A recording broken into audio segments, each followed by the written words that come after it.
bismillahi raxmaan raxiim. xarunta cilmi baarista aqoonta dhaqanka ee carri edeg waxaan anagu jecelnahay inaan wargelino maadaama oo waqtigii awjiraalku bilaabmay inta badan covid-19 iyo waxyaalo badan oo akademika ayaa jiray in waxaan jecelnahay inaanu hadda wargelino maadaama oo waqtigii jiilaalkii qabowgu yimi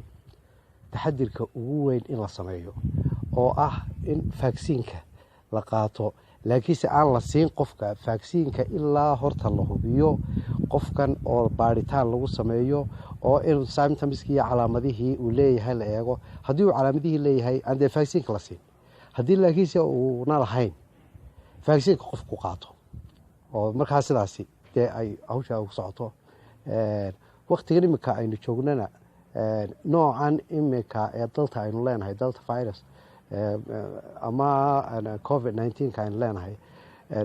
waxa uu aada uga saameyn badan yahay waqtiyadii kulaylka uu jiray iyo roobabku ay jireen marka taxadirkeeda in la qaataa waa mid meesha ku jirta oo muhiima carri edegna sidaas ayay idinku faraysaa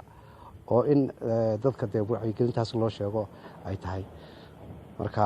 aada baad mahadsantihin bismillahi raxmaan raxiim